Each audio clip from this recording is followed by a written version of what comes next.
આપણે જમીનના પ્રકારો વિશે ગયા પીરિયડમાં આપણે વાત કરી હતી. 7 પ્રકારો વિશે વાત થઈ ગઈ. ફરીથી રિપીટ કરીએ. જમીનના 8 પ્રકારો: કાપની જમીન, કાળી જમીન, રાતી જમીન, લેટેરાઇટ જમીન, પર્વતીય જમીન, જંગલ પ્રકારની જમીન. છેલ્લે આપણે દલદલ કે પીટ પ્રકારની જમીન, 8મો પ્રકાર છે. આપણે રણ પ્રકારની જમીન પણ ભણી ગયા. એમ કરીને કુલ 8 પ્રકારો છે. છેલ્લી જમીન વિશે વાત કરવાની છે, દલદલ કે પીટ પ્રકારની જમીન. દલદલ નો અર્થ થાય છે કાદવ. જ્યાં કીચડ કાદવ હોય ત્યાં આ પ્રકારની જમીન. આવું ક્યારે બને? દલદલ ક્યારે બને? કે જ્યારે ખાસ કરીને ભેજવાળા વિસ્તારમાં જ્યાં વધુ વરસાદ પડ્યો હોય એટલે અહીં દલદલ થતું જોવા મળે. આ પ્રકારની જમીન ભેજવાળા વિસ્તારમાં જૈવિક પદાર્થોના સંચયથી વિકસે છે. જ્યારે વરસાદ એટલે કે વર્ષા ઋતુ દરમિયાન આ જમીન પાણીમાં ડૂબેલી હોય છે. પાણીમાં ડૂબેલી હોય છે અને પાણીમાં ડૂબેલી હોવાને કારણે દલદલ થતું જોવા મળે છે. પણ જેમ જેમ પાણી ઓસરતા એટલે પાણી ઓછું થઈ જતા અહીં કેટલાક વિસ્તારોમાં ડાંગરની ખેતી કરવામાં આવે છે. આ પ્રકારની જમીનમાં જૈવિક પદાર્થો અને ક્ષારોની બહુલતા, ક્ષારોનું પ્રમાણ વધારે તથા ફોસ્ફેટ અને પોટાશની અલ્પતા જોવા મળે છે. આ પ્રકારની જમીનનું પ્રમાણ મર્યાદિત છે, ઓછું છે. તેમ છતાંય આપણા આ જમીન ઓડિશા, પશ્ચિમ બંગાળ, તમિલનાડુના કિનારાના ભાગો, ઉત્તર બિહારનો મધ્ય ભાગ તથા ઉત્તરાખંડના અલ્મોડા જિલ્લામાં આ પ્રકારની જમીન જોવા મળે છે. આ જમીનનું પ્રમાણ મર્યાદિત છે. આ રીતે આપણે જમીનના 8 પ્રકારો વિશે વાત કરી. તમારે 8 પ્રકારો વિશે લખવાનું છે પ્રશ્ન તરીકે. કોઈ પણ એક પ્રશ્ન એટલે કે જમીનના પ્રકાર વિશે 2 માર્ક્સના પ્રશ્નમાં પણ તમારે પૂછાય કે આ પ્રકારના, દાખલા તરીકે કાપની જમીન વિશે માહિતી આપો, એવો પ્રશ્ન 2 માર્ક્સના પ્રશ્ન તરીકે પૂછાય. હવે વાત કરીશું નવો મુદ્દો, જમીન ધોવાણ.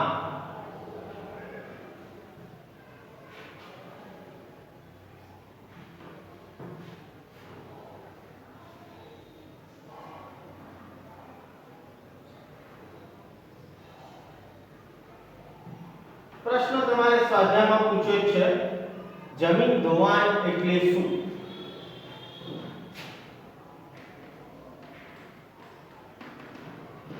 જમીન ધોવાણ કોને કહેવાય? ધોવાણ એટલે ધોવાવું, એટલે ઉપરનું પડ ખસવું, સ્થળાંતરિત થવું, એક સ્તરેથી બીજે સ્તરે જવું. એ કઈ રીતે થાય?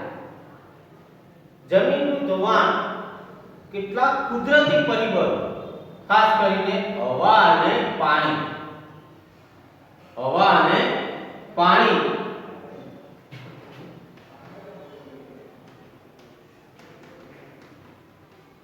જમીન ધોવાણ એટલે જમીનના કણોનું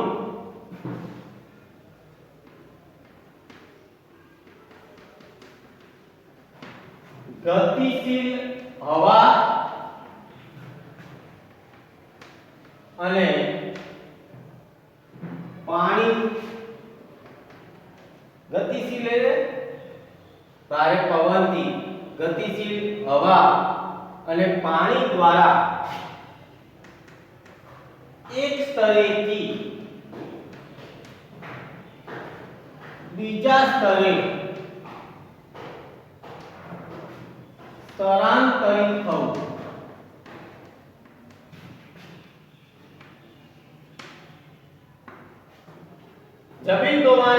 જમીનના કણોનું ગતિશીલ હવા, ગતિશીલ એટલે ઝડપી ફૂંકાતો પવન અને પાણી દ્વારા એક સ્થળેથી બીજા સ્થળે સ્થળાંતરિત થવું, એક સ્થળેથી બીજી જગ્યાએ જવું. આપણે જોઈએ છીએ પવનોને કારણે ઘણીવાર આપણે જોતા હોઈએ છીએ જ્યારે ભારે પવન આવતો હોય, પવન ફૂંકાતો હોય ત્યારે જમીનના જે કણો ઉડતા હોય છે ઉપરનું પડ, એના દ્વારા એનાથી આ એક સ્થળેથી બીજી સ્થળે જતું હોય છે. કેટલીક વાર પાણી દ્વારા વરસાદ પડવાથી પણ જમીનનું ઉપરના પડ ઢસડાઈ જતું હોય છે, એક સ્થળેથી બીજે સ્થળે જતું હોય છે. આ જે પ્રક્રિયા જેને આપણે જમીન ધોવાણ કહેવામાં આવે છે. હવે આમ તો જમીનનું પડ બનતા વર્ષો લાગતા હોય છે, જમીનનું પડ બનતા વર્ષો લાગતા હોય છે, પણ આ જમીન કણો ભારે વરસાદ અને તોફાની પવનોના જે દિવસોમાં આ ઉપરનું પડ ખેંચાઈ જતું હોય છે. આ પડની જાળવણી ખેતી માટે બહુ જરૂરી છે કે ઉપરનું પડ ફળદ્રુપ હોય છે. જો ઉપરનું પડ જ જતું રહે તો એની ખેતી પર ભારે અસર થતી હોય છે, ફળદ્રુપતા જતી જાય છે. ફળદ્રુપતા માટે આ જરૂરી છે અને એટલા જ માટે આપણે પ્રશ્ન પૂછાય જમીન ધોવાણ એટલે શું? જમીન ધોવાણ અટકાવવાના ઉપાયો. કઈ રીતે અટકાવી શકાય?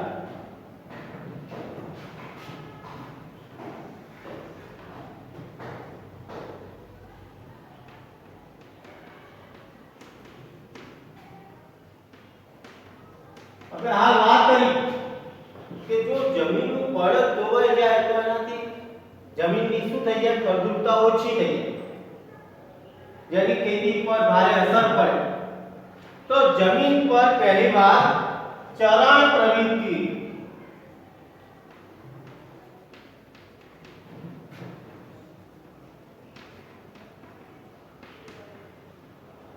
અંકુશમાં લાવવી જોઈએ.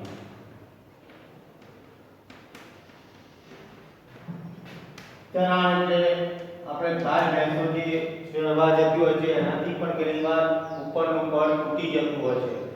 ચરણ પ્રવૃત્તિ અંકુશમાં અથવા તો નિયંત્રણમાં લાવવી જોઈએ. હવે ઢોળાવવા, બીજી વાત એ છે કે જમીન ધોવાણ કઈ રીતે અટકાવી શકાય? ઢોળાવવાળી જમીનોમાં, જે ઢોળાવવાળી જમીન છે, ઢોળાવવાળી જમીનોમાં સમોચ્ચીય, શું વાત કરી? સમોચ્ચ રેખીય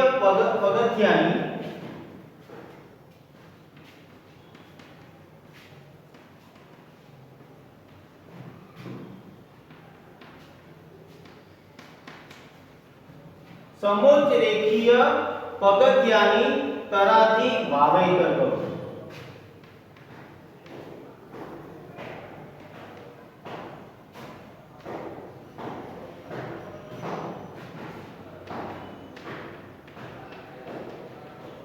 ટૂંકમાં કે ઢોળાવવાળી જમીન હોય તો એનાથી શું થાય? ઢોળાવવાળી જમીનમાં પાણી સહેલાઈથી ઢસડાઈ સાથે સાથે જમીનનું પડ પણ ધોવાણ થઈ જતું હોય છે.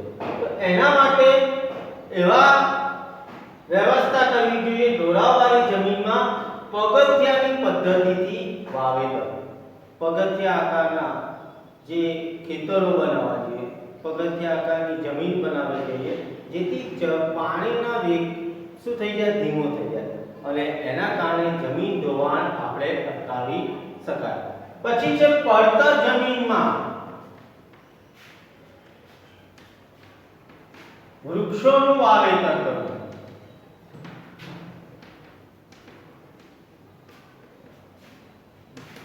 જે સાવ પડતર જમીન છે ત્યાં વૃક્ષોનું શું કરવું જોઈએ? વાવેતર કરવું જોઈએ. અને એનાથી પણ આપણે કે વૃક્ષો જમીનને જકડી રાખે છે, એટલે આ ખાસ જરૂરી છે. એટલે કે વૃક્ષારોપણ કરવું જોઈએ ચોથી બાબત, પાણીના વહેલા,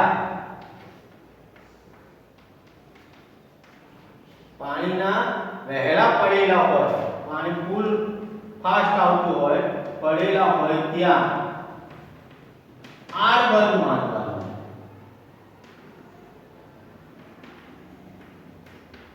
ખાસ કરીને વર્ષા ઋતુ દરમિયાન પાણીનો જે વેગ આવતો હોય, વહેલા પડેલા હોય ત્યાં આડબંધ બાંધવા જોઈએ, ચેક ડેમ બાંધવા જોઈએ, જેનાથી પાણીનો વેગ આપણે ઘટાડી શકાય, એનાથી પણ જમીન ધોવાણ અટકાવી શકાય.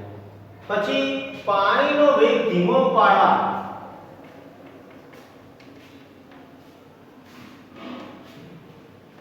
પાણીનો વેગ ધીમો પાડવા ઢાળવાળા ખેતરમાં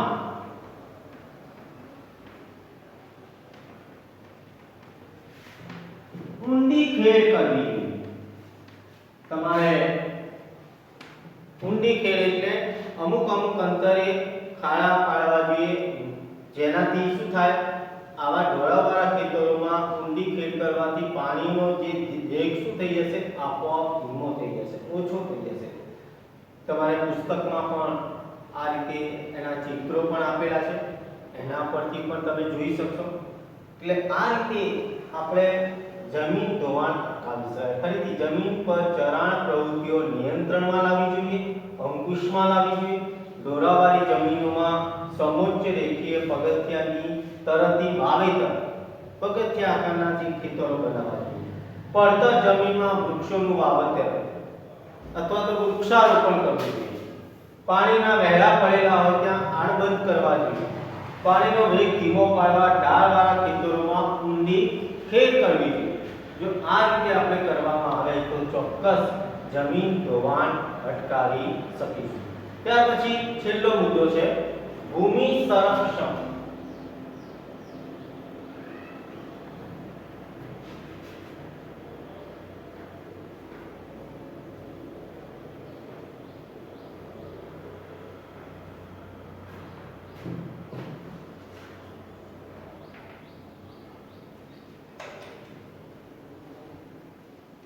ભૂમિ સંરક્ષણ એટલે શું?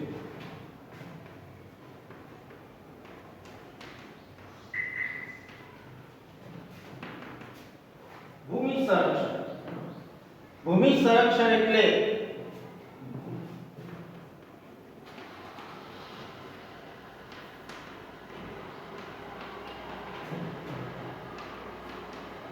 જમીનનું ધોવાણ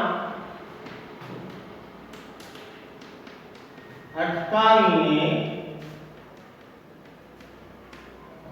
ભૂમિ સંરક્ષણ એટલે જમીનનું ધોવાણ અટકાવીને જમીનની ગુણવત્તા જાળવવી તે.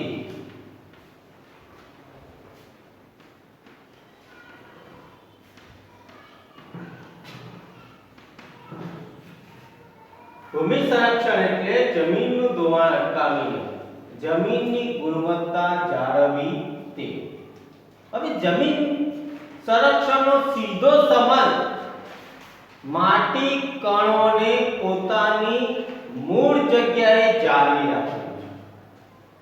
ભૂમિ સંરક્ષણનો અર્થ એ થાય છે કે માટી કણોને એને મૂળ જગ્યાએ જાળવી રાખવાનો હેતુ છે. આવું જે ભૂમિ સંરક્ષણ માટે દુનિયાના દેશોમાં પણ આ પ્રયત્નો થઈ રહ્યા છે કે વિવિધ જગ્યાએ સ્થાન અને જ્યાં જ્યાં દુનિયાના દેશોમાં જ્યાં જમીન ધોવાણ થતું હોય છે ત્યાં આ ભૂમિ સંરક્ષણ માટે દુનિયાના દેશોમાં વિવિધ જગ્યાએ સ્થાન અને સમસ્યાને અનુરૂપ એના ઉપાયો પણ કરવામાં આવે છે. કઈ રીતે આપણે ભૂમિ સંરક્ષણ કરી શકાય? તો ભૂમિ સંરક્ષણ માટે તમારે પુસ્તકમાં આપણે જોઈશું કે એના ચિત્રો પણ આપેલા છે. ભૂમિનું સંરક્ષણ જો નહીં થાય તો એનાથી નદીઓમાં પૂર આવશે, જાનમાલની ભારે ખુવારી સર્જાશે. તો ભૂમિ સંરક્ષણ કઈ રીતે કરી શકાય? જો આવા ઘણા બધા સલામતી માટેના જોખમો ઊભા થશે જો ભૂમિ સંરક્ષણ આપણે નહીં જાળવી રાખીશું. તો પહેલું તો આપણે જે ભૂમિ સંરક્ષણ ના ઉપાય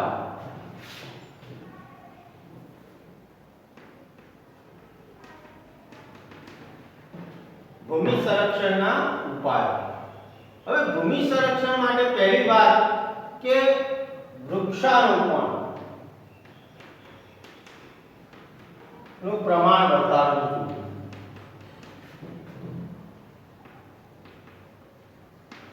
કેમ?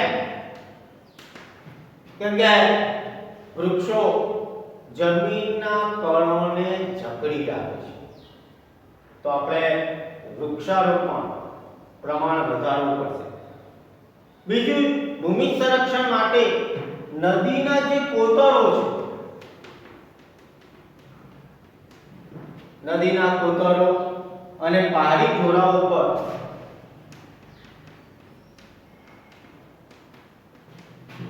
વૃક્ષારોપણ કરવું, એનાથી પણ આપણે ભૂમિ સંરક્ષણ કરી શકીશું। ત્રીજી બાબત, રણની નજીકના ક્ષેત્રો જે છે,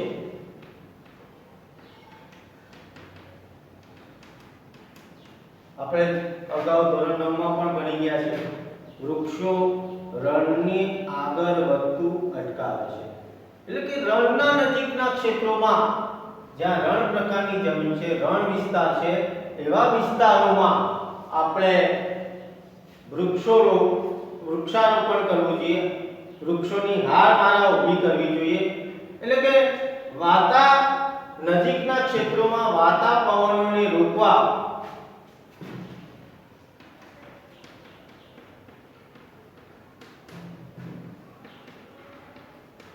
વૃક્ષોની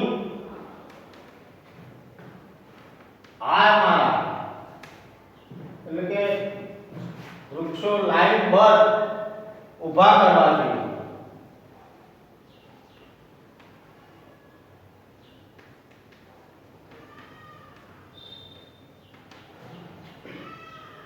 બીજું, એનાથી પણ આપણે રણને આગળ વધતું અટકાવી શકાય છે। પછી નદીઓના પૂરને નિયંત્રિત કરવા, જ્યાં કેટલીક નદીઓમાં પૂર આવતો હોય છે, તો નદીઓમાં આવતા પૂર થી શું થતું હોય છે, જમીનનું ધોવાણ થઈ જાય, એટલે આવું વારંવાર બનતું હોય છે। તો આ નદીઓના પૂરને નિયંત્રિત કરવા, નદીઓને વાળીને, જ્યાં પૂર આવતી નદીઓ છે એને સૂકી નદીઓમાં ભરીને આ પૂરને અંકુશમાં લેવા જોઈએ।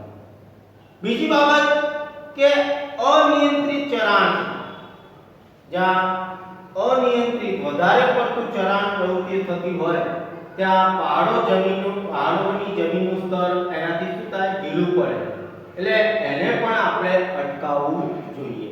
બીજી બાબત એ છે કે આ બાબતમાં આપણે જમીન ધોવાણ એટલે કે ભૂમિ સંરક્ષણ માટે આપણે તમારા પુસ્તકમાં પણ ચિત્ર આપ્યું છે, ક્ષિતિજ સમાંતર ખેડ, ક્ષિતિજ સમાંતર ખેડ બનાવવા જોઈએ, સીડીદાર ખેતરો ઊભા કરવા જોઈએ। સીડીદાર ખેતરો જેવી પદ્ધતિઓ અપનાવવામાં આવે તો ચોક્કસ આપણે ભૂમિ સંરક્ષણ કરી શકીશું।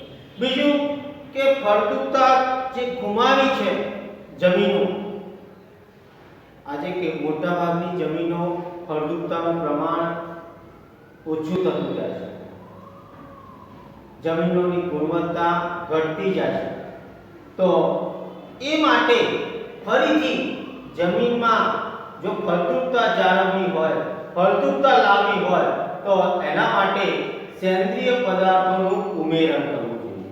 બીજું બાબત, આવું જો ભૂમિ સંરક્ષણ માટે જો આવા ઉપાયો કરવાથી જમીનનું સંરક્ષણ કરી શકાશે। જમીનનું સંરક્ષણ આજે ખાસ જરૂરી છે। આજે આપણે જોઈએ છે કે જમીનનું દિન પ્રતિદિન ફળદ્રુપતા ઘટતી જાય છે, પરિણામ એની ખૂબ જ ભારે અસર થશે। એટલે આજે ફળદ્રુપતા જાળવવા માટે આનું સંરક્ષણ કરવું પડશે।